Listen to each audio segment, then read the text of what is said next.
오랫동안 연구한 휴 미실딘이라는 박사님이 있습니다. 그분의 주장을 따르면 인간의 모든 두려움은 우리 갓난 아기가 엄마의 뱃속에서부터 나올 때 느끼는 세 가지의 두려움과 관련이 있다고 주장을 합니다.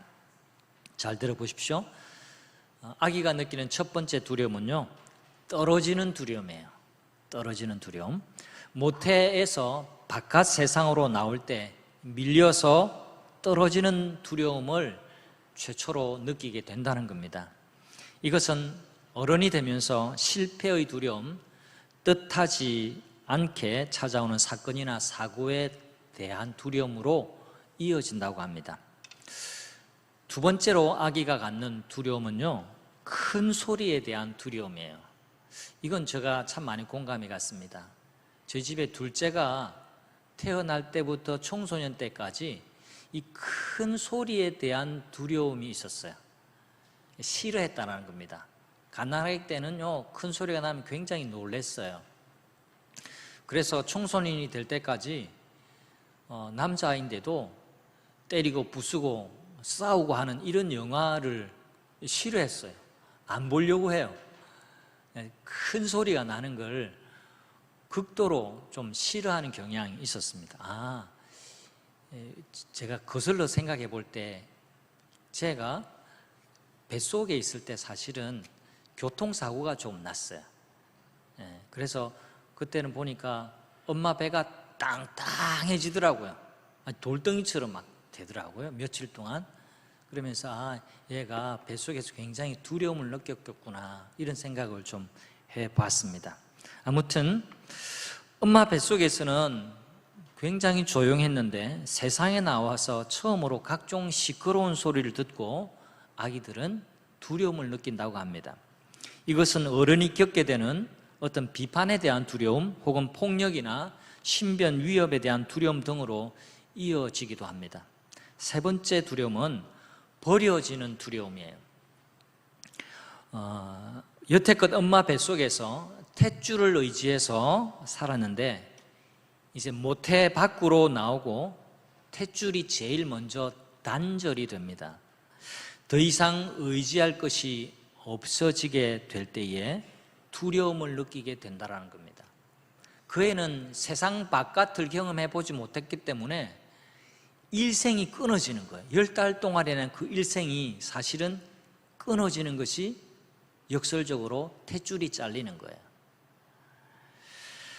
이것은 고독과 불안이 주는 두려움, 또 헤어지는 것에 대한 두려움, 죽음에 대한 두려움으로 연결된다고 합니다. 여러분, 휴 미실딘 박사의 주장에 대해서 어떻게 느껴지십니까? 결국 주장의 핵심을 말하자면 태어날 때 갖는 기본적인 두려움이 일평생을 지속한다라는 얘기입니다. 어른이 되어서 느끼는 두려움의 근원을 찾아가 보면 우리 아기 때 느꼈던 그 두려움과 맞닿아 있다라고 하는 것이 이 미실딘 박사님의 주장인데요. 여러분, 수긍이 좀 되시나요? 그런데 한 가지 분명하게 우리가 알아야 할 것이 있습니다. 두려움은 모든 사람에게 찾아오게 되는데요, 두려움이 찾아오게 될 때에 그 두려움을 느끼게 되는 것과 그 두려움에 사로잡히는 것은 다르다라는 사실입니다. 어떤 성경학자는요, 성경에 두려워하지 말라, 염려하지 말라라는 말씀이 어떤 책에는 365번, 또 어떤 책에는 366번 그렇게 기록이 되어 있다라고 주장을 합니다. 이걸 해석하기를 매일같이 365일, 366일 매일같이 두려워하지 말고 염려하지 말라라고 하는 하나님의 뜻이 담겨 있다라고 그렇게 해석하기도 해요. 느헤미야를 계속 우리가 읽고 있습니다. 느헤미야 6장에서 반복적으로 등장하는 설명이 있는데요, 그건 두렵게 하다라는 말이에요. 6장에서 반복적으로 강조하고 있습니다. 두렵게 하다. 9절에도 13절에도 14절에도 19절에도 4번이나 그들이 다 우리를 그들이 다 나를 두렵게 하고자 하여 이렇게 했다. 나에게 편지를 했는데 나에게 두려움을 주려고 했다. 이렇게 느헤미야가 회고를 하고 있습니다. 자, 이걸 다시 설명하자면 6장에 느헤미야가 그리고 유다 백성들이 맞닥뜨린 상황은 두려움의 상황이에요. 지금 이 공간 안에 공기가 우리를 둘러싸고 있지 않습니까? 그것처럼 느헤미야의 인생과 지금 유다 백성들의 삶에 두려움이 꽉 들어차서 두려움으로 휩싸고 있는 상황이 밀어닥치고 있는 것을 6장은 우리에게 서술해 주고 있는 겁니다. 느헤미야는 다가오는 두려움을 어떻게 이겨내고 믿음으로 승리했는지를 오늘 함께 살펴보려고 합니다. 느헤미야는요, 첫 번째로 우선순위를 바로 잡았습니다. 우리가 우선순위를 바로 잡는 것이 두려움을 극복하는 데 있어서 매우 중요합니다. 여러분, 세계의 100만 장자들이 이제는 굉장히 많아졌는데요, 여러분이 알고 있는 100만 장자 중에 어떤 분들이 있습니까? 요즘은 빌 게이츠, 그 다음에 마크 주크버그, 삼성의 이재용 회장, 이런 분들이 또 우리가 익히 아는 사람들일 수 있죠. 근데 지금으로부터 120년 전 1900년 초에 최초의 100만 장자라고 불려졌던 찰스 슈왑이라는 미국 사람이 있습니다. 이분은 베들레헴 철강 회사, 그러니까 100년, 120년 전이니까 건설 경기가 얼마나 좋았겠습니까? 그때 미국에 마천루가 이제 생기기 시작하고 엄청난 빌딩들이, 도시들이 발생하고 또 큰 빌딩들이 생기는 아주 호황기였기 때문에 철강 회사가 정말 호황을 누리던 때였습니다. 1900년 초의 일인데요, 이 찰스 슈왑이라는 분이 그 당대에 매우 유명했던 컨설턴트 아이비 리라는 컨설턴트에게 상담을 좀 받았습니다. 이렇게 말했습니다. 나에게 지금 필요한 건 더 다양한 지식이 아닙니다. 나에게 진짜 필요한 건 더 나은 행동, 실행이 지금 제게는 필요합니다. 내가 알고 있는 지식의 반만이라도 내가 실행할 수 있는 능력을 갖는다면 그 대가로 내가 얼마든지 당신에게 대가를 지불하겠습니다. 좀 컨설팅을 좀 해주십시오라고 했습니다. 그러자 아이비 리라고 하는 컨설턴트가요, 딱 2가지 지침을 주었습니다. 여러분 보이시나요? 보이세요? 안 보이십니까? 지금 제가 저기 고장이 나서 안 보여서 제가 질문하는 겁니다. 보이시나요? 네. 저는 대답을 안 하길래 여러분이 지금 뭔가 제게 불편한 마음이 있는가 싶었습니다. 네. 딱 2가지 조언을 메모로 딱 하나 줬는데요, 이겁니다. 첫 번째는 자기 전에 내일 할 일을 메모하십시오. 2번째, 그 메모한 일을 중요한 순서대로 처리하십시오. 처리 못하는 일이 있어도 괜찮습니다. 하지만 중요한 일을 그 순서대로 처리하십시오. 이렇게 했습니다. 이 간단한 지침대로 우선순위를 정하고 그 일부터 처리해 가기 시작했습니다. 그 덕분에 찰스 슈왑은 개인적으로 많이 성장을 했습니다. 뿐만 아니라 회사에 큰 성과가 있었습니다. 이 2가지 지침대로 하다 보니까 전화를 미루지 않고 그 전화 덕분에 200만 불의 계약이 성사가 되었습니다. 그래서 찰스 슈왑이 3개월 뒤에 이 아이비 리라는 컨설턴트에게 무려 2만 5천 불의 수표를 적어서 보내주었습니다. 2만 5천 불이 요즘으로 하면 얼마 되지 않지만요, 120년 전의 일입니다. 그래서 오늘날의 환산 가치로 바꾸어서 계산해 보면 6억 원을 수표로 적어서 보내주었습니다. 여러분, 딱 2마디, 상담을 2마디 딱 이렇게 쪽지를 해서 보내준 이게 6억짜리예요, 6억짜리. 여러분, 인생을 제대로 사는데 가장 필요한 것이 무엇일까요? 여러분, 뭐라고 생각합니까? 무엇이 가장 중요한지를 정하는 것, 이게 굉장히 중요합니다. 많은 사람들이 뭔가 열심히 하기는 합니다. 우리 한국 사람만큼 열심히 사는 사람도 드물어요. 한국 사람만큼 노동시간이 많고 한국 사람만큼 일에 열중하고 있는 사람이 세계 어디에도 없습니다. 그런데 질문해야 됩니다. 지금 중요한 일을 내가 하고 있는가? 내가 중요한 일을 위해서 내가 정말로 시간과 열정을 바치고 있는가라는 겁니다.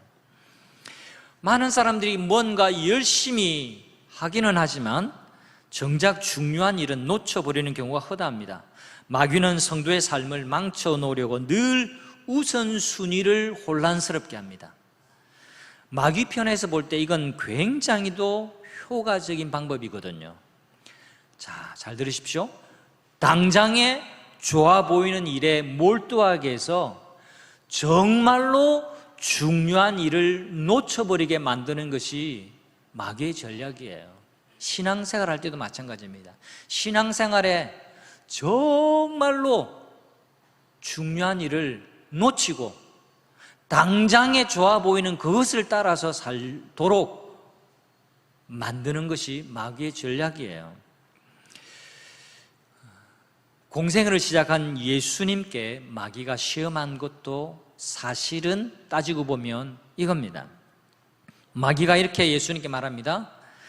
당신이 하나님의 아들이라는 것은 알겠고 그건 충분히 알겠고 그러니까 40일 동안 금식했잖아요. 그러니까 우선 배고프니까 이 돌덩이를 떡덩이로 만들어 먹으세요. 그리고 그 다음 일을 하시면 됩니다 라고 유혹하는 겁니다. 그렇게 해서 능력, 당신이 하나님의 아들이라고 하는 이 능력부터 보이라고 그렇게 유혹을 합니다. 부추기는 거죠. 두 번째 시험에서는 성전 꼭대기에 데리고 올라가서 여기서 뛰어내리라. 그러면 하나님의 천사들이 너의 뛰어내리는 그 발을 받칠 것이다 라고 이미 성경에 그렇게 기록되어 있지 않냐고. 뛰어내리라고 그렇게 시험하는 겁니다. 세 번째는 나한테 딱 한 번 엎드려 절하면 이 천하만국을 너에게 다 주겠다라고 마귀가 그렇게 유혹을 하죠. 예수님 3번 다 기록되었으되라고 하나님의 말씀으로 물리치시는데 세 번째 말씀이 이겁니다. 주 너의 하나님을 경배하고 다만 그를 섬기라 하셨다. 하나님을 경배하는 것이 우선이지 뭘 얻겠다고 너한테 절하는 것이 가당치도 않은 일이라고 하나님의 말씀으로 물리칩니다. 주 너의 하나님을 시험치 말라라고 하셨다라고 말씀으로 물리칩니다. 하나님은요 시험받는 분이 아니에요. 사람이 떡으로만 살 것이 아니라 오직 하나님의 입으로부터 나오는 말씀으로 살 것이다라고 그렇게 말씀합니다. 사단의 유혹은 그리 복잡하지 않습니다. 말씀보다 떡, 하나님보다 기적이 더 중요하다라고 속삭일 때 그때 우선순위를 딱 한 번만 바꿔보라고 그렇게 유혹하는 겁니다. 여러분의 우선순위는 어디에 있습니까? 열심히 하는 일이 다 중요한 일이 아닐 수도 있다는 것을 여러분 마음에 꼭 기억하시기를 바랍니다.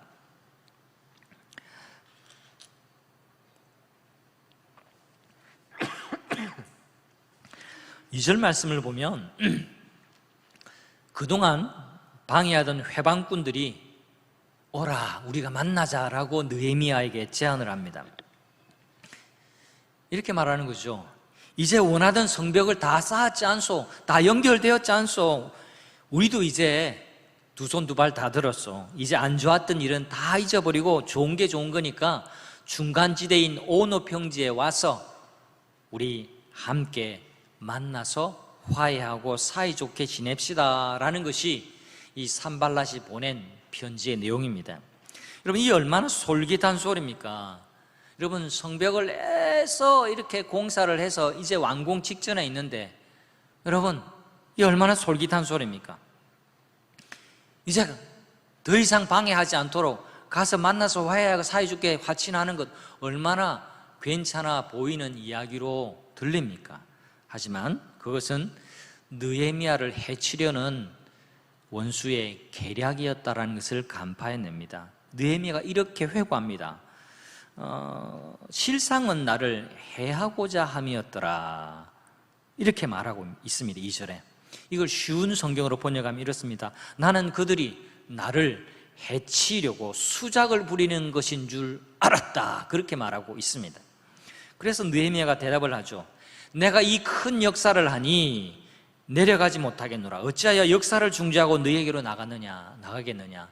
내가 지금 이 대공사 중인데 어떻게 이 공사를 중지하고 당신들에게 나가겠소? 나는 못 내려가요. 그렇게 이야기하는 겁니다. 여러분, 느헤미야에게 지금 제일 중요한 게 뭡니까? 느헤미야가 그걸 지금 이야기하는 겁니다. 지금 당신들하고 한잔하고 분위기 좋게 해서 화해하는 게 중요한 일이 아니라 지금 내 눈앞에 펼쳐진 이 대공사, 내가 빠지면, 지휘자인 내가 빠지면 도무지 되지 않는 이 공사를 내가 마무리하는 것이 중요하지, 지금 이 시점에 당신들과 만나서 화친하고 만나서 무슨 화해를 하고 그것이 중요한 일이 아니니까 그리 하십시오. 나는 이 일부터 마무리를 해야 되겠습니다 라고 정중하게 편지를 되돌려 보냈던 겁니다. 한마디로 지금 중요한 일은 성벽 공사를 완공하는 일이다 라는 말입니다. 중요한 일을 앞두고 있으니까 만날 시간도 없고 만날 이유가 없다, 이겁니다. 여러분 잘 보세요. 우선순위를 딱 바로잡으니까 저들의 계략에 넘어가지를 않습니다. 저들의 수가 보이는 거예요. 저들이 이 공사를 중지시키려고 어떻게든 그렇게 하려고 하는 계략이라는 것이 눈에 들어오게 되는 겁니다. 성도 여러분요, 마귀는 오늘날에도 동일한 모습으로 일합니다. 그걸 아셔야 됩니다. 마귀는요, 달라지지 않습니다. 마귀의 작전은 변하지 않습니다. 마귀의 전략은 바뀌지도 않습니다. 우리 신앙과 삶의 우선순위를 뒤바꾸고 혼잡하게 하는데 온 힘을 쏟고 있습니다. 여러분의 우선순위가 무엇인지 잘 돌이켜보시기를 바랍니다. 그리고 여러분의 우선순위를 바로 잡으시기를 바랍니다. 여러분에게 가장 중요한 우선순위가 무엇일까요? 1번과 2번이 무엇일까요? 그건 하나님을 사랑하고 이웃을 내 몸같이 사랑하는 것입니다. 그것보다 우선하는 일은 없습니다. 여러분, 돈을 버는 일은요, 돈 버는 일 중요하죠. 돈을 벌어야 먹고 사니까, 돈을 벌어야 생활하니까 너무너무 중요한 일이죠. 하지만 정신 차리셔야 됩니다. 돈을 버는 일보다 가족을 사랑하고 가정을 믿음으로 세우는 일이 더 중요하다는 사실을 명심하시기를 바랍니다. 돈은 있다가도 없는 겁니다. 그러나 자녀를 믿음으로 양육하는 것, 믿음 안에서 부부가 하나 되는 것, 우리의 가정이 믿음 안에서 하나님이 원하시는 가정으로 발돋움하면서 살아가는 것, 그건요 놓칠 수 없는 우선순위라는 사실을 기억하시길 바랍니다. 마귀가 시험하는 거예요. 이 돌덩이를 떡덩이로 바꿔 먹는 그것이 더 중요하지 않냐고 오늘날도 오늘날의 모습으로 우리에게 다가와서 유혹하는 거예요. 교회 예배 빠지더라도 지금 돈 벌어 가는 것이 이게 더 중요하지 않아? 그렇게 유혹하는 겁니다. 예배가 중요하고 하나님을 사랑하는 것, 내 영혼이 살 길을 찾는 것보다 더 시급하고 중요한 일은 없습니다. 그것이 우리의 우선순위입니다. 교회의 우선순위는 뭘까요? 예배입니다. 복음을 전파하는 겁니다. 잃어버린 영혼을 구원하는 겁니다. 그것 하라고 하나님께서 여기에 구원받은 자들의 모임인 에클레시아, 교회를 부르신 겁니다. 교회를 세우신 겁니다. 교회가 무엇입니까? 세상으로부터 구원받은 하나님의 백성입니다. 여기에 멈춰 있어서는 안 됩니다. 그리고 세상으로 보냄을 받은 하나님의 군사들입니다. 하나님의 제자들입니다. 이 두 가지를 기억해야 됩니다. 이게 교회의 존재 목적이에요. 교회가 이것을 놓치면 영광의 빛을 잃어버리는 거예요. 여러분, 주변의 교회를 보면 교회 중에 건축을 거창하게 해놓고 건축을 화려하게 해놓고 가라앉는 교회가 없잖아 있습니다. 왜 그렇습니까? 건축보다 더 우선인 가치를 놓치면 그렇게 됩니다. 건물을 세우는 건축보다 더 중요한 것이 무엇입니까? 예배하는 겁니다.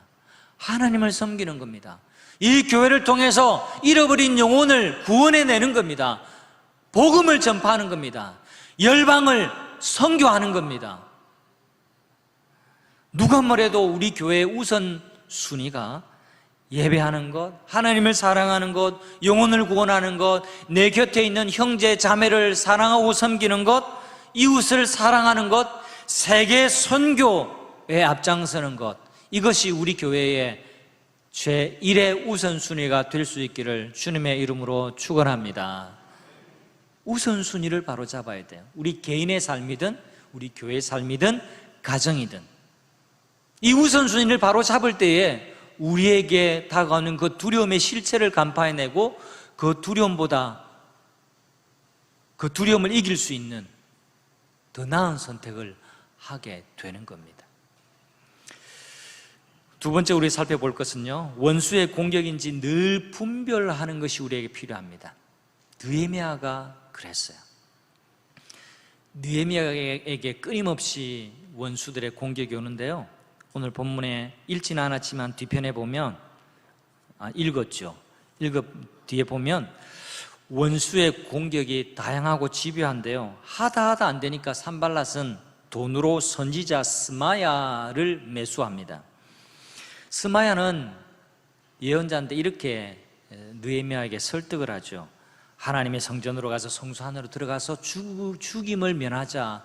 지금 산발랏이 자객을 보내가지고 쥐도 새도 모르게 당신을 죽이려고 하는데 성소에 들어가면 찾아내지 못할 거고 거기는 안전하니까 당신의 목숨은 건질 수 있다라고 그렇게 설득합니다. 그런데요, 성소에는요, 제사장 외에는 들어갈 수 없는 곳입니다. 들어가면 율법을 어기게 되는 것이기 때문에 그 말을 듣는 순간 느헤미야는 이상한 것을 감지했습니다. 그렇게 그 설득에 넘어가는 순간부터 느헤미야의 위상은 추락할 수밖에 없습니다. 왜냐하니까 그곳은 유대인 공동체입니다. 성전 중심의 공동체입니다. 성전이 의미하는 것이 무엇인지 누구보다 잘 아는 백성들이었습니다. 그곳은 하나님이 구별하신 제사장만 들어가서 하나님을 섬기는 곳이라는 것을 그들은 체험적으로 알고 있었습니다. 왜 원수들이 이렇게 할까요? 역시 느헤미야를 두렵게 해서 하나님의 말씀의 선을 적당히 타협하고 넘어가도록 유혹하는 전략이었습니다. 느헤미야는 스마야의 예언이 거짓 예언이라는 것을 또한 분별합니다. 우리가 느헤미야의 분별력을 통해서 배워야 할 교훈이 있는데요, 그것은 바로 성경적인 생각을 길러야 한다는 것입니다. 여러분, 느헤미야가 어떻게 해서 이렇게 분별할 수 있었을까요? 느헤미야가 하나님의 말씀을 잘 알았던 사람입니다. 민수기 18장에 있던 율법의 말씀, 그리고 평소에 하나님의 말씀을 귀담아 들었기 때문에 그것이 바른 선택도 아니고 하나님의 말씀에 근거한 예언도 아니라는 것을 분별해냅니다. 우리는 하나님의 말씀을 기준으로 평가하는 판단력을 길러야 하고 그것이 우리의 습관이 되어야만 합니다. 여러분, J.I. 패커라는 유명한 목사님이 계신데 분별력에 대해서 이렇게 정의를 했습니다. 잘 들어보십시오. 당신이 보고 있는 것을 타당한 기준으로 평가할 수 있는 능력. 분별력이란 뭐냐? 당신이 지금 눈으로 보고 판단하고 있는 모든 것을 타당한 기준으로 평가할 수 있는 그 능력, 그것이 분별력이라 했습니다. 느헤미야에게 있어서 그 타당한 기준은요, 하나님의 말씀이었습니다. 하나님의 말씀을 기준으로 삼고 생각해 보니까 성소에 들어가서 몸을 숨기는 것은 말도 안 된다라는 것, 그것은 하나님이 선지자에게 주실 말씀이 아니라는 것을 분별해 내는 겁니다. 이 말씀을 기준으로 생각하는 습관이 있으니까 느헤미야는 진실된 선지자와 거짓된 선지자를 구분해 냅니다. 이 스마야 선지자가 예언하는 것이 진실된 예언이 아니라 돈에 매수되어서 나를 두렵게 하고 나를 몰락시키고 결국에는 이 성벽을 완공하지 못하게 하려는 악한 원수들의 계략이구나라는 것을 간파해 내는 겁니다. 성도 여러분, 오늘날도 잘 분별하셔야 됩니다. 잘 분별하십시오. 여러분, 예언이라는 말이 오늘 본문에서 나왔는데 예언을 잘 이해하셔야 됩니다. 예언의 예자에는요, 두 가지가 있습니다. 예언, 이건 우리 한글이기도 한데 한자의 한글이잖아요. 그러니까 이 예언이 어떤 의미를 갖고 있는지 그 어원을 제가 잘 설명드릴 테니까 잘 들어보시길 바랍니다. 영어로는 prophet인데 이걸 했는데요, 그러나 우리는 한자 문화권이기 때문에 예언을 바로 이해를 하셔야 됩니다. 여러분, 예언에는 두 가지 종류가 있는데요, 이 예언을 잘 이해하셔야 됩니다. 예자가 어떤 예자냐? 예언할 때 이 예자가 한자로 오늘 제가 준비를 안 했는데요, 말로 들으시면 압니다. 예자에는요, 일기예보할 때 예자가 있습니다. 여러분, 일기예보대로 새벽에 소나기가 내렸어요. 일기예보가 뭡니까? 내일 일기를 미리 알려드립니다가 일기예보예요. 이때는 일기예보, 미리 예자를 씁니다. 그죠? 근데 예자가 또 다른 데도 써요. 예금, 우체국 예금보험, 신협에 예금하고 옵니다. 예금 통장 할 때 이 예자는 무슨 예자일까요? 미리 예자가 아니에요. 맡길 예자입니다. 내 돈을 은행에 맡긴다는 뜻이에요. 그래서 예금이라고 하는 거예요. 예언은요, 맡길 예자가 더 정확합니다. 성경에 미리 예자의 예언이 전혀 없는 건 아니지만 그건 굉장히 일부분이에요. 그런데 더 많은 경우에 예언이라고 하는 것은요, 하나님의 말씀, 맡긴 말씀을 선지자가 대언하는 겁니다. 이게 예언이에요. 그래서 여러분 잘 분별하셔야 됩니다. 어떤 신령한 사람이 있다고 거기에 머리 들이대고 기도받고 그렇게 무슨 미래를 알려주는 것처럼 예언을 받는 것 조심하셔야 됩니다. 그런데 다니는 사람 제게 연락 주시기를 바랍니다. 그래서는 안 됩니다. 그건 바른 신앙의 모습이 아니에요. 오늘날 하나님께서 그렇게 역사하시지 않습니다. 그건 하나님의 말씀을 무당이나 점쟁이처럼 그렇게 이해하는 거예요. 그건 성경적인 신앙이 아닙니다. 주변에 그런 권사님이나 그런 어떤 사역자가 있다 하더라, 기도 받으러 다니는 사람이 있다면 제게 제보해 주세요. 제가 바르게 가르쳐 드릴게요. 그렇지 않습니다. 성경에 예언이라고 할 때 더 많은 경우에는 하나님이 맡기신 그 말씀을 연구하고 묵상하고 하나님의 맥락에 맞게, 그 시대적 배경에 맞게 잘 연구해서 하나님의 말씀을 전하는 것이 오히려 더 예언에 가까운 겁니다. 여러분의 일주일에 한 번 말씀을 듣고 가시지만 이 일주일에 한 번이라는 설교가 준비되기까지는 얼마나 많은 시간이 준비되고 있는지 여러분 잘 생각해 보세요. 목사를 통해서 하나님이 이 본문의 말씀을 맡겨주시고 이 본문의 말씀이 오늘날 성도들의 삶에 어떤 의미를 가지고 있는지, 이 본문의 말씀의 원래 의미가 무엇이며 오늘날 어떻게 재해석되어지고 어떻게 성도들 삶에 파고들어야 할지를 미리 준비해서 맡겨주셔서 목회자를 통해서 성도들에게 생명의 말씀으로 먹이시는 것이 예언이에요. 그것이 바른 예언이에요. 그렇기 때문에 이상한 예언을 받으러 다니지 마시기를 바랍니다. 이단과 사이비의 특징이 뭐냐? 말씀을 자기들만 해석할 수 있다라고 그렇게 주장하면 그건 이상한 단체고 이상한 교회고 이상한 가르침이라는 사실을 기억하시기를 바랍니다. 소위 말해서 비유풀이라고 말하면서 우리 교회당 들어올 때 경고문 붙여놓은 그 이단은요, 그렇게 해요. 그렇게 자기들만 성경을 잘 해석할 수 있는 것처럼 하고 이것이 맞다라고 가르치는데 그건 이단의 가르침이에요. 예언은 그런 것이 아닙니다. 기도해 보니까 당신은 저 땅을 꼭 사야 된다라는 둥, 자녀를 어디 학교에 보내고 어디 직장에 넣으라는 둥, 살기 위해서는 헌금을 얼마를 해야 한다라는 둥, 이것 들으시면 다 가짜라고 보시면 됩니다. 백발백중 가짜입니다. 그 이상한 예언을 통해서 여러분에게 겁을 주고 두려움을 주려고 하는 악한 영들의 계략에 넘어가지 마시기를 바랍니다. 네, 정신을 차려야 됩니다. 하나님의 말씀은 그렇게 임하지 않습니다. 스마야가 하는 짓이 바로 그런 겁니다. 분명히 하나님의 말씀에 명확하게 나와 있는데 제사장 아니고서는 거기에 들어가지 않아야 된다는 것이 하나님의 말씀에 명확하게 나와 있는데도 지금의 상황을 끼워 넣어서 지금의 원수들이 느헤미야를 암살하려고 한다라는 이 위급한 순간이라는 상황을 끼워 넣어서 성벽을 완성하기 위해서 잠깐 숨어 있으세요라고, 목숨을 면하십시오라고 하는 이것이 하나님의 뜻이라고 거짓 예언을 하는 겁니다. 성도 여러분, 속지 마시기를 바랍니다. 하나님은 항상 성경 말씀을 통해서 여러분에게 말씀하십니다. 그렇기 때문에 성경을 잘 읽으시고 성경을 잘 배우시기를 바랍니다. 가을부터는 어떻게든 성도님들에게 성경을 읽는 시간, 또 성경을 가르치는 시간을 좀 마련하려고 합니다.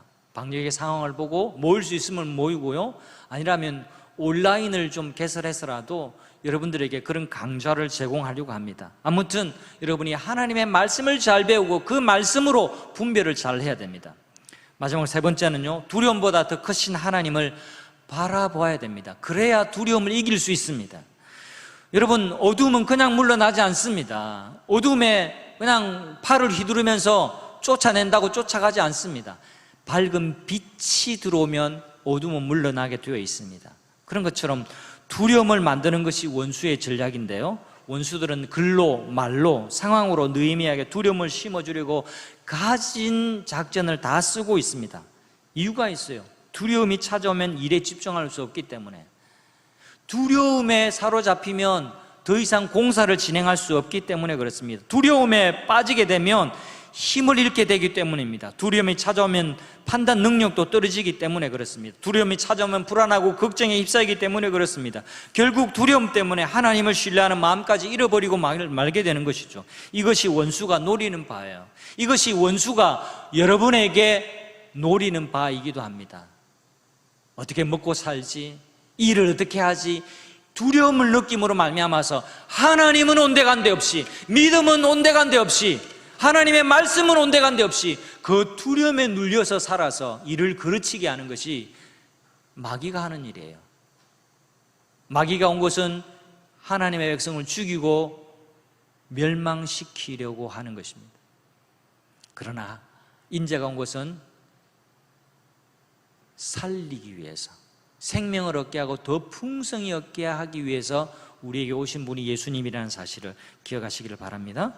여러분, 느헤미야는 이번에도 어김없이 하나님께 기도합니다. 그래서 느헤미야는 기도의 사람입니다. 제가 매주마다 한 장씩 지금 느헤미야를 살피고 있는데 매주마다 느헤미야가 기도하고 있는 장면이 나와요. 얼마나 인상적인지 몰라요. 느헤미야 기도는 짧지만 힘이 있습니다. 여러분, 기도가 길다고 힘 있는 기도가 아니에요. 짧지만 믿음을 담고 있는 그 기도가 강력한 기도예요. 우리 9절 말씀 한번 따라해 주십시오. 이제 내 손을 힘있게 하옵소서. 한 번 더. 이제 내 손을 힘있게 하옵소서. 두려움의 순간에 느헤미야가 마음의 결정을 하고 이렇게 하나님께 기도합니다. 하나님, 내 손을 힘있게 해 주십시오. 하나님, 나에게 힘을 주십시오. 이 두려움을 이길 수 있는 힘을 하나님 주십시오라고 기도하고 있습니다. 느헤미야는 원수의 공격을 받을 때마다, 다르게 말하면 두려움이 엄습할 때마다 하나님께 기도했습니다. 우리는 이 문장을 쉽게 읽지만 이 상황에 맞닥뜨린 느헤미야는 얼마나 두려웠는지 모릅니다. 그때마다 하나님께 기도했습니다. 하나님, 나에게 힘을 주십시오. 하나님, 내게 힘을 주십시오. 여러분, 기도하면 할수록 믿음이 생기고 용기가 생겼습니다. 모든 두려움이 사라졌습니다. 여러분, 위르겐 휠러라는 분은요, 두려움이 상대성을 가진다라는 것을 이렇게 비유했습니다. 여러분, 이 비유를 잘 들어보십시오. 그리고 상상으로 한번 이 비유를 따라와 보시길 바랍니다. 혼자서 숲속을 걸어가고 있는데 갑자기 100m 앞에 굶주린 늑대가 나타났습니다. 그리고 무섭게 나를 향해서 막 달려오고 있습니다. 여러분, 그때 어떤 심정일까요? 가슴이 덜컥 내려앉고 등에서 식은 땀이 줄줄 흐를 겁니다. 요즘 뉴스에 보면 사냥개도 사람을 물어 죽이는 판국인데, 사냥개보다 훨씬 덩치가 크고 사나운 맹수인 늑대가 내게 달려오고 있다 말입니다. 이때 두려움의 정도를 1부터 10까지 나누었을 때 그때 두려움의 정도는요 10입니다. 10. 그런데 만약에 손에 칼이나 창을 들고 있다면 두려움의 정도는 9 정도로 낮아지게 됩니다. 만약에 한 손에는 창이 있고 다른 손에는 횃불이 있다고 한다면 두려움의 정도는 7 정도가 될 겁니다. 옆에, 나 혼자뿐만 아니라 옆에 동행자가 있고 그 사람의 손에도 창과 횃불이 들려있다면 두려움의 정도는 절반으로 줄어들게 될 겁니다. 만약에 총을 가지고 있다면 두려움의 정도는 4 정도로 낮아지게 될 거고, 위기가 왔을 때에 타고 갈 오토바이나 차가 옆에 있다고 하면 두려움은 3 정도가 될 겁니다.